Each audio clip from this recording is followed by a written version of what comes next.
Hi అండి. ఈరోజు ఈ వీడియోలో మనం బ్లౌజ్ వేసుకున్నప్పుడు భుజాలు జారకుండా ఉండాలన్నా, అలాగే మనం బ్లౌజ్ని కట్ చేసేటప్పుడు ఈ నెక్ షేప్ అనేది మనం ఎంత నీట్గా అయితే కట్ చేసుకుంటామో అంతే నీట్గా రావాలన్నా మెడపట్టి ఎలా స్టిచ్ చేసుకోవాలి అనేది ఇప్పుడు చూద్దాం. చూడండి, ఈ మెడపట్టిని స్టిచ్ చేసుకోవడం కోసం ఈ విధంగా మనం 1.5 ఇంచులు లేదా 1.5 ఇంచులు వెడల్పుతోటి క్రాస్గా ఉండే పీసెస్ని కట్ చేసుకోవాలి. మనం ఈ పీసెస్ని ఎంత క్రాస్గా తీసుకుంటే మనకి నెక్ షేప్ అనేది అంత నీట్గా వస్తుంది. ఇప్పుడు మనం కట్ చేసుకున్న ఈ పీసెస్ అన్నింటినీ కూడా జాయింట్ చేసుకోవాలి.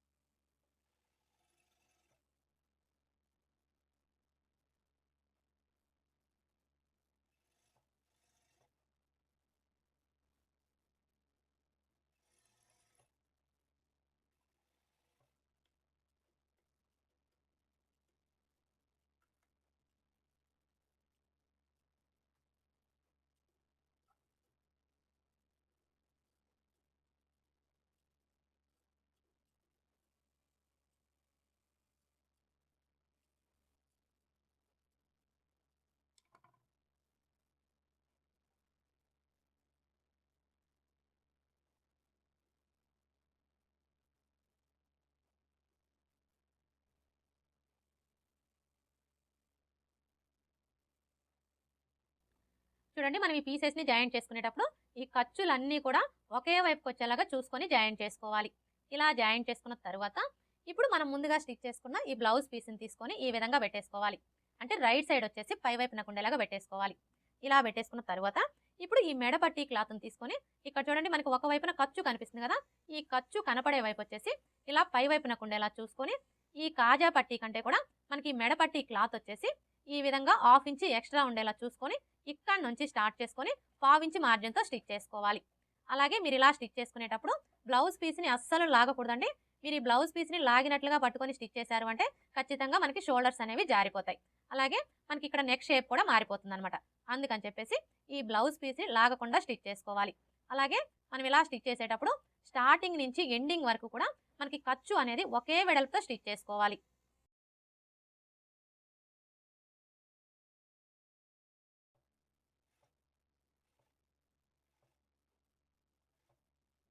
మరలా చెప్తున్నానండి, ఎక్కడా కూడా మనకి ఖర్చు అనేది ఒక చోట ఎక్కువ ఒక చోట తక్కువ అలా రాకుండా ఒకే వెడల్పుతో స్టిచ్ చేసుకోవాలి. అప్పుడే మనకి ఫినిషింగ్ అనేది నీట్గా ఉంటుంది. అలాగే ఇక్కడికి వచ్చేసరికి ఈ షోల్డర్ ఖర్చు వచ్చేసి బ్యాక్ పార్ట్ వైపునకు ఉండేలాగా ఫోల్డ్ చేసుకొని స్టిచ్ చేసుకోవాలి.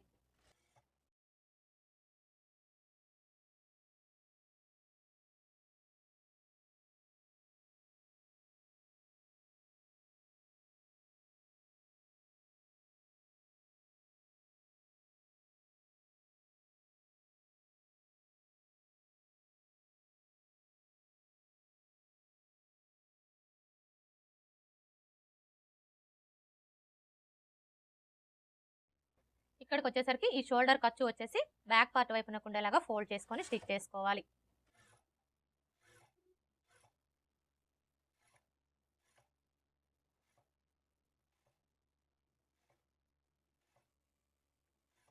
చూడండి, ఈ చివరికి వచ్చేసరికి మనకి మెడపట్టి క్లాత్ వచ్చేసి ఉక్స్ పట్టీ కంటే కూడా 1/2 ఇంచ్ ఎక్స్ట్రా ఉండేలా చూసుకొని ఈ విధంగా కట్ చేసుకోవాలి.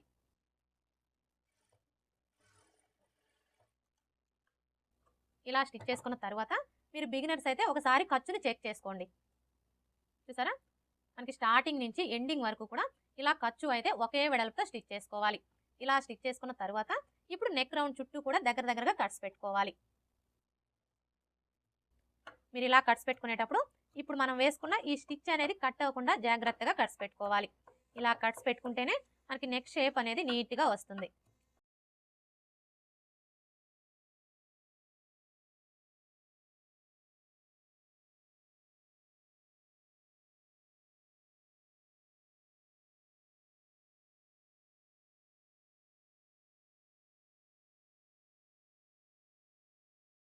చూసారు కదా, ఈ విధంగా నెక్ రౌండ్ చుట్టూ కూడా దగ్గరగా కట్స్ పెట్టుకోవాలి.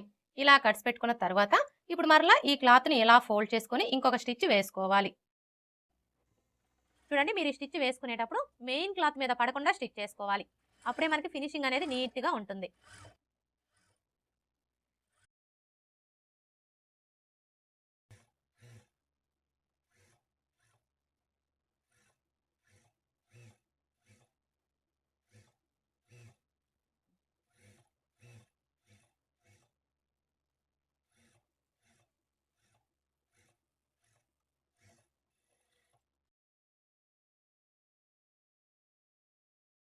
అర్థమైంది కదా?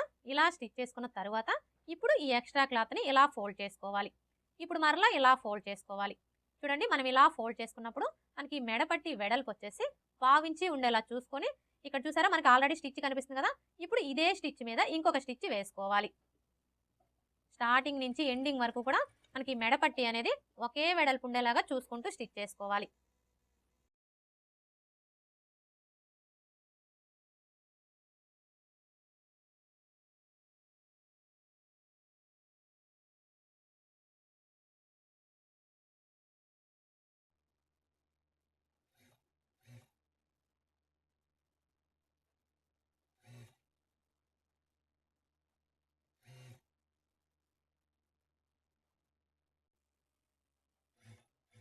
ఈ చివరికి వచ్చేసరికి ఈ ఎక్స్ట్రా క్లాత్ని ఇలా ఫోల్డ్ చేసుకొని స్టిచ్ చేసుకోవాలి.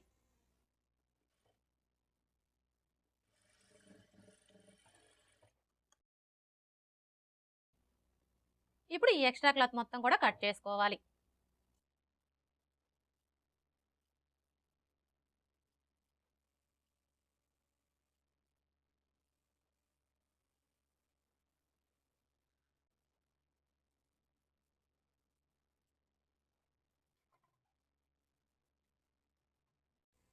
ఇలా కట్ చేసుకున్న తర్వాత ఇప్పుడు మరలా ఈ మెడ పట్టీని ఇలా ఫోల్డ్ చేసుకొని ఒక లూజ్ కుట్టు వేసుకోవాలి.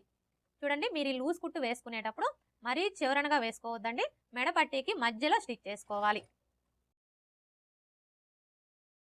అలాగే మీరు ఈ కుట్టు వేసుకునేటప్పుడు కూడా బ్లౌజ్ పీస్ అనేది సాగకుండా చూసుకోవాలి.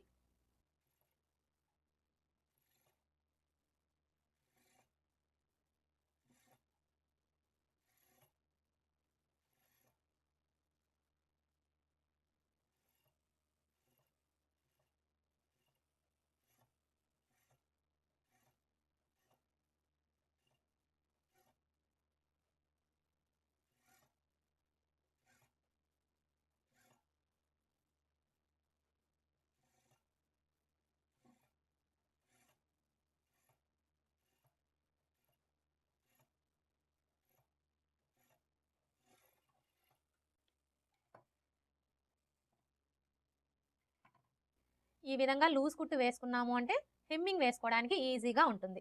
హెమ్మింగ్ వేసుకున్న తర్వాత ఈ లూజ్ కుట్టుని తీసివేయాలి. ఓకే ఫ్రెండ్స్, చూసారు కదా, మనం బ్లౌజ్ వేసుకున్నప్పుడు భుజాలు జారకుండా ఉండాలన్నా, అలాగే మనకి నెక్ షేప్ అనేది పర్ఫెక్ట్గా రావాలన్నా మెడపట్టి ఎలా స్టిచ్ చేసుకోవాలి అనేది ఈ వీడియో కనుక మీకు నచ్చినట్లయితే లైక్ చేయండి, షేర్ చేయండి, అలాగే సబ్స్క్రైబ్ చేసుకోండి. Thanks for watching.